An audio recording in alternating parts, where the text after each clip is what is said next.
Assalamualaikum warahmatullahi wabarakatuh. Alhamdulillahirabbil alamin alladzi arsala rasulahu bil huda wa dinil haqq liyudhhirahu 'alad dini kullih.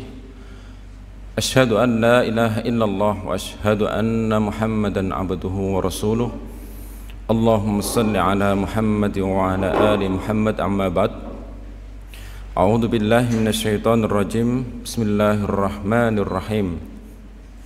Ya ayyuhan nasu ittaqu rabbakumul ladzi khalaqakum min nafsin wahidah wa khalaqa minha zawjaha wa batha minhuma rijalan katsiran wa nisaa'a wattaqullaha alladzi tasaaluna bihi wal arham innallaha kana 'alaikum raqiba.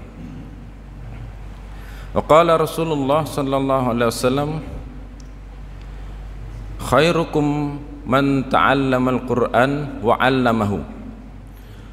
Wa qala aidan, alaikum bi tilawatil Qur'an fa innahu ya'ti yaumal qiyamah syafi'an li ashabi. Segenap Bapak Ibu jamaah Masjid Mujahidin yang dirahmati Allah Subhanahu wa taala, alhamdulillah rabbil alamin, syukur kita kepada Allah Subhanahu wa taala yang hingga saat ini masih memberikan kita kesempatan, masih memberikan kita kesehatan, sehingga kita masih menjumpai nikmat yang luar biasa, yakni menjalankan ibadah di bulan Ramadan. Kenapa demikian? Karena waktu yang kita dapatkan saat ini tidaklah mungkin terulang, tidaklah mungkin terulang kembali nanti. 10 menit yang lalu tidak akan mungkin terjadi 10 menit yang akan datang. Itu sudah qadarullah, sudah menjadi ketetapan Allah Ta'ala. Dan kesehatan yang kita dapatkan saat ini merupakan karunia yang luar biasa, sehingga kita bisa hadir. Bagi saudara kita yang sakit mungkin tidak merasakan nikmatnya jamaah di masjid, tidak bisa merasakan nikmatnya puasa di bulan Ramadan. Nah, itu merupakan nikmat yang luar biasa. Kemudian nikmat yang lebih besar lagi yang diberikan Allah Ta'ala adalah nikmat iman. Iman yang kita dapatkan saat ini, kita rasakan saat ini, sehingga kita bisa menjalankan ibadah puasa, sholat berjamaah, dan ibadah yang lainnya, iktikaf. Masya Allah. Untuk itu kaum muslimin rahimakumullah, Rasulullah sallallahu alaihi wasallam ketika berada di akhir Ramadan, kata Aisyah radhiyallahu anha, kana Rasulullah yajtahidu fi ashri al-awakhiri ma la yajtahidu fi khairihi. Rasulullah adalah Rasulullah ketika ada lafaz kana Rasulullah, itu menunjukkan bahwasanya kebiasaan Rasulullah. Nah, kalau ada kalimat kana, itu menunjukkan kebiasaan Rasulullah. Ketika berada di akhir Ramadan, yajtahidu fi asri al-awakhiri, beliau itu sangat bersungguh-sungguh berjihad gitu ya, sangat bersungguh-sungguh dalam 10 akhir di bulan Ramadan, fil awakhiri, yakni di bulan Ramadan. Mala yajtahidu fi khairihi, yang tidak beliau lakukan di selain sebelumnya, di hari-hari sebelumnya, tidak sebagaimana di akhir niki, mensangat-sangatkan ibadahnya, menambah sholatnya. Di Rasulullah itu amalannya seperti itu, sangat-sangat dalam artian menambah sholat sunnah, menambah bacaannya, beriktikaf. Kalau beriktikaf di 10 hari yang akhir itu tidak pulang, iktikafnya beliau seperti itu, masuk maghrib nggih, kemudian tidak pulang sampai sebelum subuh di hari raya gitu. Iktikafnya seperti itu. Kalau kita menirunya sehari nggih, semalam mungkin seperti itu. Kita tiru walaupun hanya semalam, ngoten nggih. Meniru dari sunnah Rasulullah sallallahu alaihi wasallam. Lebih menyangatkan di akhir Ramadan niki. Mboten napa niku di akhir malah kosong, masjidnya kosong enggak kan nggih. Sing rame tokone, sing rame swalayane ngoten niku. Sing rame dalane. Kalau kita lihat di Benteng niku Masya Allah nggih. Dekat dengan keramaian niku nggih enak, kadang-kadang niku nggih sangat mengganggu, kadang sangat kalau dalam ibadah niku kurang khusyuk ngoten. Alhamdulillah masjid kita, Masjid Mujahidin ini berada di dalam sehingga tidak terganggu oleh keadaan kendaraan yang di luar. Merupakan nikmat nggih. Dan 10 hari yang terakhir merupakan itkun walau bisikin tamrin kata niku. Kita wujudkan dengan cara napa niku? Berlindung kepada Allah Ta'ala dari api neraka. Ujung dari Ramadan merupakan itkun minan nar, perlindungan untuk terbebasnya dari api neraka. Pernyataan beliau seperti itu. Kalau ulama membagi dari 10 tahapan, dari 3 tahapan di bulan Ramadan, 10 hari yang awal merupakan bentuk rahmatnya Allah Ta'ala, kasih sayangnya Allah Ta'ala, memilih orang-orang yang beriman untuk melakukan ibadah puasa. Kemudian yang kedua maghfirah, 10 hari yang kedua merupakan maghfirah, ampunan dari Allah Ta'ala. Nah yang ketiga ini merupakan itkun minan nar, terbebasnya kita mukminin, orang-orang yang beriman dari api neraka. Tentunya orang-orang yang terbebas dari api neraka adalah orang-orang yang senantiasa meminta ampun kepada Allah Ta'ala sebelum-sebelumnya. Tidak kok engkau enak 10 hari yang akhir aku tak mendekatkan diri kepada Allah, beriktikaf, tidak seperti itu kan ya. Artinya ketika kita menginginkan terbebasnya dari api neraka, dari awal-awal sebelumnya itu sudah istiqomah, berusaha untuk menjalankan ibadah di Ramadan niki. Seperti halnya kalau ketika orang yang akan mati mengucapkan la ilaha illallah dakhalal jannah, tidak semudah itu kan tidak semudah itu. Artinya sebelum-sebelumnya amalan-amalan orang tersebut sudah terbiasa dengan zikrullah, sudah terbiasa dengan kalimat la ilaha illallah niku. Jadi kalimat itu tidak mudah diucapkan ketika orang akan menghadapi kematian. Begitu juga orang yang terbebas dari api neraka itu tidak dengan sendirinya, oh engkau ain akhir Ramadan, tidak seperti itu kan. Kalau tidak mendapatkan belas kasihan dari Allah Subhanahu wa Ta'ala. Kemudian apalagi yang dilakukan oleh Rasulullah? Karena Nabi sallallahu alaihi wasallam idza dakhala al-asr, yakni syahad sadda mi'zarahu. Beliau itu mengencangkan ikat pinggangnya, mengencangkan sarungnya. Artinya ketika memasuki 10 hari yang akhir, beliau mengencangkan ikat pinggangnya, mengencangkan sarungnya untuk keluar dari rumah, tentunya iktikaf, tidak berkumpul dengan keluarganya ataupun istrinya. Mboten ngumpuli istri. Apakah tidak boleh, haram? Tidak, halal kalau di malam hari. Kalau berkumpul dengan istri itu di malam hari halal. Tapi beliau tidak melakukannya karena untuk mendekatkan diri kepada Allah Ta'ala, semakin mendekatkan diri kepada Allah Ta'ala. Dalam kisahnya Ibnu Mas'ud menyatakan bahwasanya Rasulullah itu tentunya ibadahnya luar biasa luar biasa, dari tilawahnya, dari sholatnya itu yang kita contoh. Artinya sholatnya niku benar-benar bacaannya tartil nggih. Bacaan Qur'annya niku tartil. Kemudian ketika rukuk sujudnya, kalau sahabat menghitung niku bacaan tasbihnya niku bisa sampai 9 kali ngoten niku. Subhanakallahumma rabbana wa bihamdika Allahumma ighfirli. Niku pelan-pelan ya. Subhanakallah, maha suci Engkau ya Allah. Subhanakallahumma rabbana wa bihamdika, dengan memujimu. Allahumma ighfirli, maka ampunkanlah aku. Di benar-benar apa yang diucapkan niku ada dalam hatinya, makanya bisa merasakan Allahumma ighfirli niku benar-benar mengharap ampunannya Allah Ta'ala. Nah, itu 9 kali kalau dihitung. Kalau tadi mungkin hanya 3 kali nih. Kalau dibaca tartil niku agak lama. Apakah sekali nggak boleh? Nggak boleh.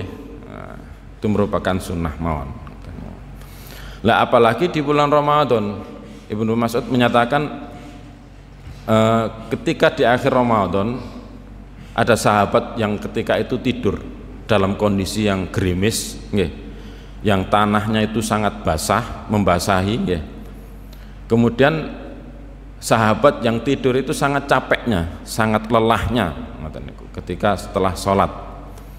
Loh, ketika terbangun ngelilir ngoten niku, dijumpai Rasulullah dan sahabat yang lainnya itu masih melakukan sholat dalam keadaan sujud. Lah, dengan melihat seperti itu dia bangun ngoten niku. Bangun untuk mengikuti sahabat yang lainnya dan Rasulullah untuk sholat kembali ngoten niku. Padahal kondisinya sangat lelah, sangat capek.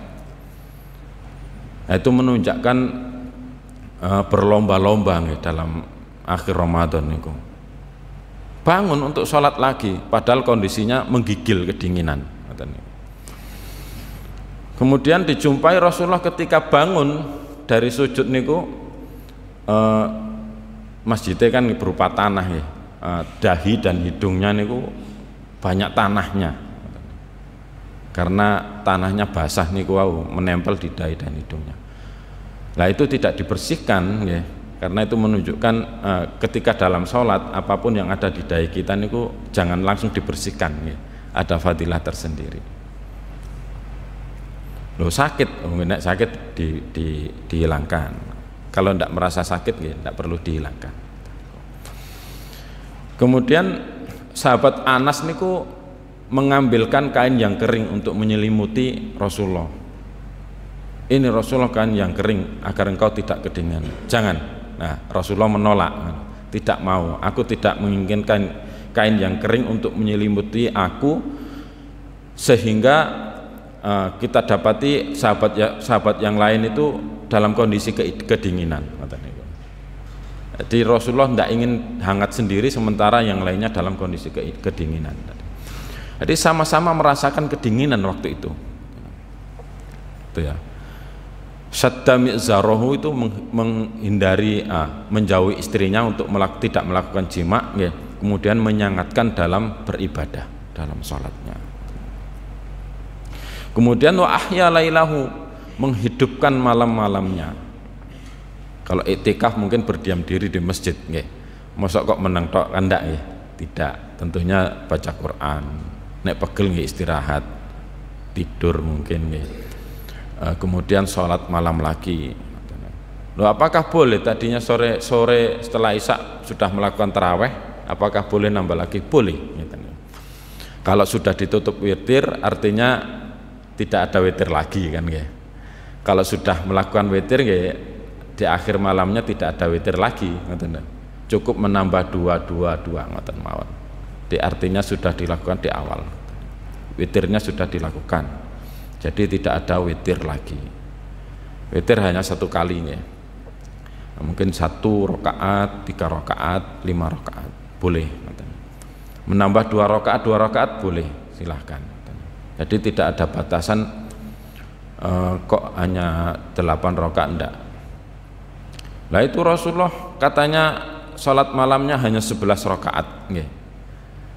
Ada riwayat-riwayat yang lainnya yang dilakukan oleh Rasulullah, yang dilakukan oleh sahabat dan Rasulullah itu membiarkan, artinya membolehkan. tidak ada batasan. Jadi menambah rakaat-rakaat dalam malam-malamnya niku wau membaca Al-Qur'an. Nek pegel nggih leren. Artinya tetap dalam kondisi di dalam masjid. Itu iktikaf. Kemudian wa aiqadha ahlahu, dan membangunkan keluarganya. Nah, kalau iktikaf bagaimana? Kalau sekarang mungkin lebih mudah, ya, ada HP. Ya. Masing-masing keluarga mempunyai HP, sampai anak sing cilik sudah mendapatkan sudah mempunyai HP. Dibangunkan, ditelepon, ngoten niku kan bisa mawon. Atau dipeseni kok dipasang alarm biar terbangun.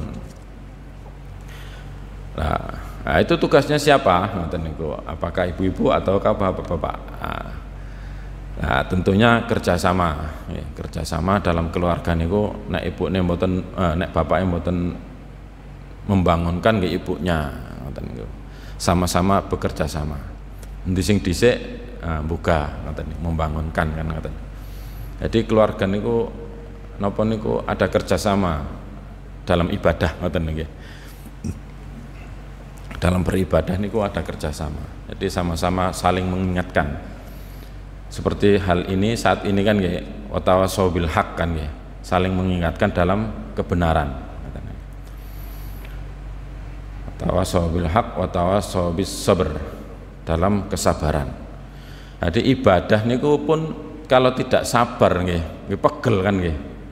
Jadi kondisi kita niku ada capeknya, ada batasnya ngoten niku. Jadi saling mengingatkan, sabar, nanti diajak lagi, nek wis gak pegel dijak lagi. Jadi kerjasama muslim ini ngoten niku. Kalau ada sahabat atau teman-teman kita yang nggak jumpa di masjid, nggak pernah ke masjid, loh kemana ini si fulan kan ngoten ya, ditanyakan. Oh sakit, ya, dijenguk, ngoten ini. Mungkin luar kota, jadi kita mengetahui keberadaannya, ngoten nggih. Jadi kerjasamanya seperti itu. Kok nggak pernah ke masjid? Oh, ada kalanya napa niku futur nggih. Kita kadang-kadang lemah dalam keimanan kita. Iman itu kan yazidu wa yanqus kan ya. Ada kalanya semangatnya ngoten niku. Wis salat sunah napa mawon dilakoni kan nggih. Ada kesempatan baca Quran niku saking semangatnya ngoten niku. Ada kalanya pula wa yanqus, ibadah niku lemah, menurun ngoten niku. Lah ketika itu dibutuhkan motivasi dari saudara-saudara untuk saling mengingatkan, ngoten nggih. Si fulan ini kemana kok nggak pernah hadir ke masjid, nggak pernah sholat jamaah, oh luar kota. Si fulan ini kemana, oh sakit, dikandani, ditanya, ngoten. Atau ditanya langsung lewat HP, di WA, ngoten niku, kemana. Jadi seperti itu kerjasama dalam beribadah, saling mengingatkan, ngoten ya. Nah, itu diriwayatkan oleh Imam Bukhari Muslim. Artinya hadis ini sudah mafhum, ngoten lho nggih. Kalimat-kalimat dari Rasulullah itu banyak yang sudah kita kenal, ngoten ya. Karena Nabi sallallahu alaihi wasallam, karena Rasulullah sallallahu alaihi wasallam, ngoten niku sering kita mendengar. Loh, kenapa kok diulang-ulang? Ya, itulah pengulangan dari hadis, pengulangan dari Al-Quran itu menambah kita dalam keimanan, menambah keimanan kita. Dieling-elingno. Seperti kalimat at-taqwa, nggih. Ittaqullah, ittaqullah. Ngoten niku kan sering sekali kita dengar, nggih. Ittaqullah, paling ndak niku dalam satu pekan satu kali kan nggih. Tiap Jumat niku. Ittaqullah, ngoten niku. Tujuannya apa? Mengajak kita untuk senantiasa bertakwa kepada Allah Ta'ala. Karena at-taqwa ra'su kulli amalin. Takwa itu adalah pokok dari amalan. Sebagaimana puasa niku tujuannya apa? Takwa. Ya ayyuhalladzina amanu kutiba alaikumussyam kama kutiba alal ladzina min qablikum la'allakum tattaqun, agar kamu sekalian senantiasa bertakwa kepada Allah Ta'ala. Lah takwa sendiri nopo? Definisi Singkatnya ini kan melakukan amar ma'ruf dan nahi mungkar. Melakukan apa yang telah diperintahkan oleh Allah Ta'ala dan menjauhi apa yang dilarang oleh Allah Ta'ala. Menahan dari larangan Allah Ta'ala. Itu definisi singkat. Amalannya Masya Allah, amalannya ini yang menjalankan perintah mungkin mastata'tum nggih, semampu kita. Akan tapi ketika kita menghadapi larangannya Allah, Masya Allah, perjuangannya luar biasa. Ojo homer, minum homer. Lah yang biasa minum homer niku kayak kecanduan kan nggih. Berat sekali ngoten niku. Contoh kecil yang mungkin hukumnya sebagian ulama menyatakan haram, sebagian ulama menyatakan makruh. Napa niku rokok nggih. Rokok niku kalau kita menyatakan nggih haram kan nggih. Rokok itu haram. Loh, enggak ada larangan khusus kok nggih. Benar, enggak ada larangan khusus, tapi dalam segi madharatnya itu bisa mencelakai orang yang merokok niku wau kan nggih. Buktine sing ngerokok nggih sehat-sehat saja nggih. Gak mati-mati kan kasarane ngoten. Lah, hal-hal yang seperti itu omongan-omongan syaitan nggih. Gak apa-apa. Akan tapi 1 tahun, 2 tahun sampai 5 tahun mungkin 10 tahun nggih, baru merasakan efek dari madarat dari rokok tersebut nggih. Paru-parunya rusak, ginjalnya rusak, livernya juga rusak, seperti itu. Jadi artinya sebagian ulama menghukumi haram. Lah, kalau kita tidak berdasarkan keimanan nggih, menghindari rokok nggih berat kan nggih. Nah, itu larangan Allah nggih berat ngoten niku. Sangat berat sekali. Dan banyak yang lainnya larangan-larangan Allah. Begitu juga babi nggih. Daging babi kan haram nggih. Tapi enak terose tapi nggih, terose daging babi niku enak nggih. Minyaknya niku sangat gurih terose tapi. Lah mengetahui kalau itu hukumnya haram nggih dihindari. Banyak pilihan-pilihan yang lainnya kok nggih. Banyak daging-daging yang halal yang lainnya nggih. Kambing, nek mangan kambing niku hipertensi mboten nggih. Insyaallah mboten. Kalau dagingnya yang benar-benar daging niku tidak mengakibatkan hipertensi. Mungkin kalau kebanyakan nggih. Kemudian banyak yang lainnya yang ketika dilarang oleh Allah Ta'ala niku kita sulit untuk menghindari.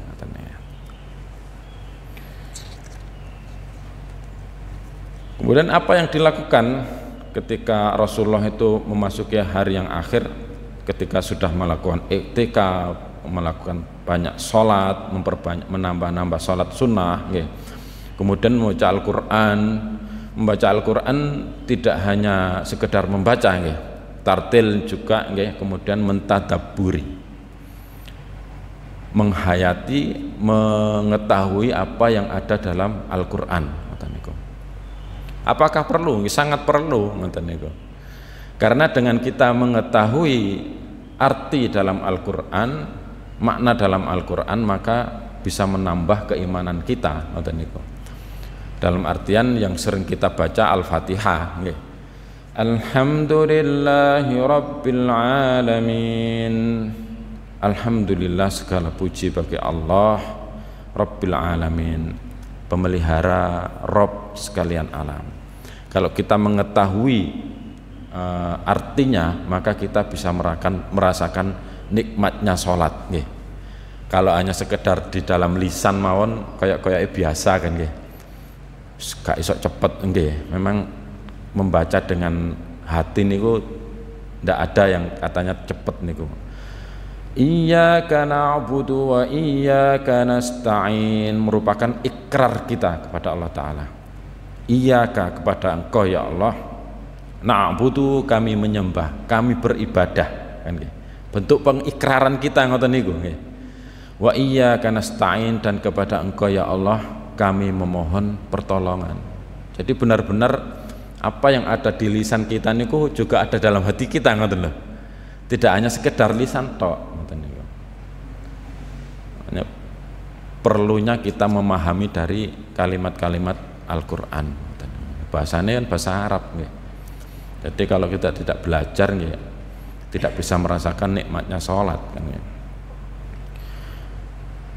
Kemudian lah apakah bisa dilakukan sekali ya? Dan tentunya tidak. Belajar niku secara terus menerus. Khairukum man ta'alamal Qur'an wa 'allamahu. Sebaik-baik dari kalian adalah mempelajari Al-Qur'an. Mempelajari Al-Qur'an, mempelajari ini nggih maca, cara bacanya, mengetahui itu bacaannya idhar, bacaannya ikfa, bacaannya idgham, itu kita bisa mengetahui ngoten nggih. Nah, secara umum kan nggih, kalau kita mendengar dari saudara-saudara kita dalam kondisi belajar nggih pelegak-pelegu, itu tetap diganjar oleh Allah Taala ngoten niku. Alhamdulillah ngoten niku cara bacakan nggih. Nah, itu diganjar ngoten nggih. Bagaimana yang lancar? Oh, tentunya lebih, pahalanya lebih. Yang kemudian bacaan Quran itu akan menjadi syafaat buat kita sekalian. Iqra'ul Quran fa innahu ya'ti yaumal qiyamah syafi'an li ashabi. Menjadi syafaat, bacaan Quran itu nantinya akan berupa makhluk mendatangi kita, memberikan syafaat buat kita sekalian di yaumil qiyamah nanti. Jadi yang kita lakukan sekarang maca Quran tok niku bisa memberikan syafaat nih, masyaallah. Kemudian yang dilakukan lagi adalah memperbanyak doa. Memperbanyak doa dalam di akhir Ramadan ini. Doa apapun nggih.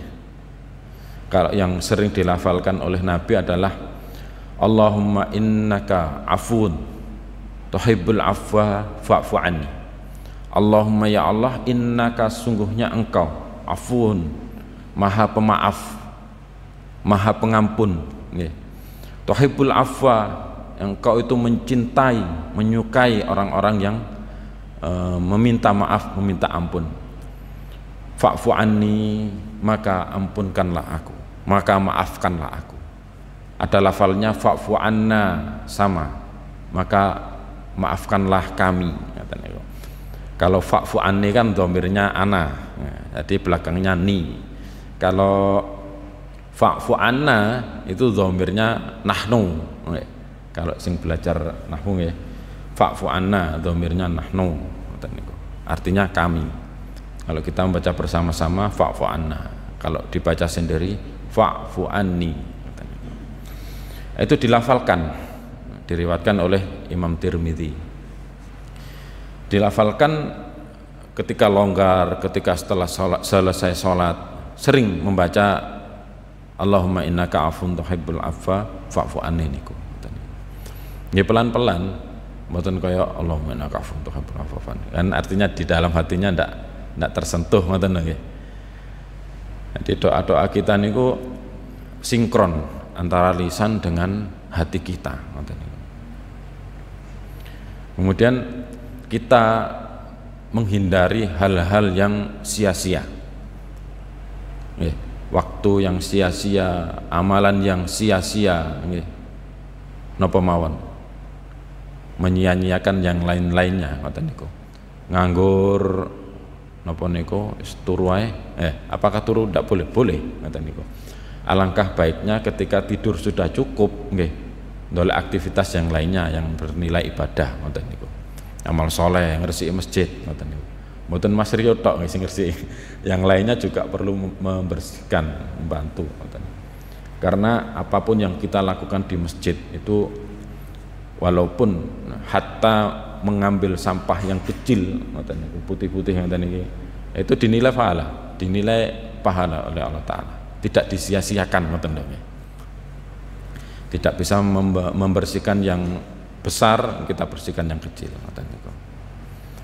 Itu tidak sia-sia di hadapan Allah Ta'ala.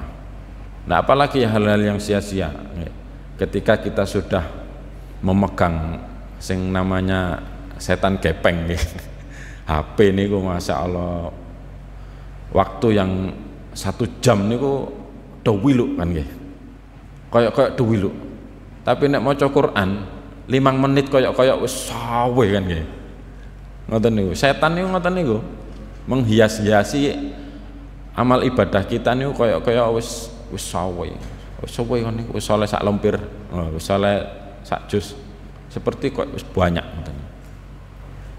Padahal kalau kita sudah pegang HP nggih, sak jam niku gak krasa nggih, kaya mek dawilu. Cek kait buka WA wis sak jam. Durung maneng kok Facebooke. Durung maneng kok ndelok yang lainnya ngoten niku. Sepertinya hanya sekedap sebentar. Nah itu perbuatan yang sia-sia, dan Allah Ta'ala juga mengingatkan dalam surat Al-Mu'minun nggih, walladzina hum 'anil lagwi mu'ridun, merupakan ciri-ciri orang yang beriman ketika dihadapkan dalam hal-hal yang lagha, hal-hal yang sia-sia, maka mereka hendaklah mu'ridun, mereka berpaling ngoten niku. Cangkruan, kalau dulu mungkin banyak orang cangkruan ya, sekarang ndak, cangkruk ngalih oleh ndak di pinggir-pinggir jalan, tapi teng kafe, teng warung-warung kopi ngoten niku. Berjam-jam ngoten niku begadang. Sing ditelok napa nggih mek HP tok kan nggih. Sementara diajak ke dalam kebaikan wangel ngoten niku. Nek ampun ngedep HP niku angel.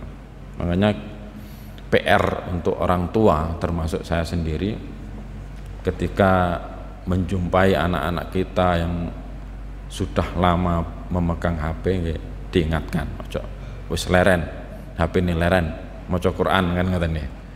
Ayo nang masjid gitu. Ayo nang masjid gitu. Termasuk saudara-saudara kita yang lainnya, istri kita ngoten niku. Diajak ke masjid. Nah wong wedok Kak tidak ada kewajiban sholat di masjid, betul. Dalam pengecualian Rasulullah SAW memang perempuan tidak wajib ke masjid. Nah, kemudian yang dipertanyakan perempuan dari keluarga kita itu kalau ke pasar apakah boleh? Nah, ngaten niku. Nang pasar oleh, mosok nang masjid gak oleh, ngaten niku. Nang swalayan boleh sendirian, sementara ke masjid kok tidak mau. Yang menjadi pertanyaan seperti itu. Kadang-kadang hal-hal yang seperti ini menjadi polemik buat kita ketika ibadah kan ya. Wah, kok Rasulullah tidak mewajibkan? Betul ya. Ada hadis yang seperti itu, 7 golongan yang tidak wajib ke masjid, termasuk salah satunya perempuan kan ya.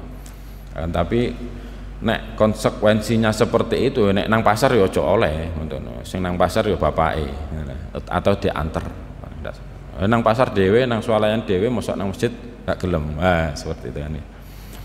Jadi itu konsekuensi. Termasuk juga kita sebagai mukminin, orang-orang yang beriman, konsekuensinya adalah menjalankan ibadah. Itu konsekuensi dari la ilaha illallah. Konsekuensi dari syahadat, asyhadu an la ilaha illallah. Ketika kita sudah bersyahadat, maka konsekuensinya adalah menjalankan ibadah kepada Allah Subhanahu wa taala. Jadi mudah-mudahan apa yang kita sampaikan, kita pelajari apa yang dilakukan oleh Rasulullah ketika di 10 hari yang akhir ya. Termasuk berdoa, memperbanyak doa, menambah sholat sunnah, memperbanyak tilawah, termasuk juga mentadabburi. Dan juga yang penting, tidak kalah penting adalah menghindari hal-hal yang sia-sia. Mudah-mudahan bermanfaat buat kita sekalian, menambah keimanan kita sekalian, menjadikan motivasi untuk senantiasa bersemangat mendekatkan diri kepada Allah Subhanahu wa taala.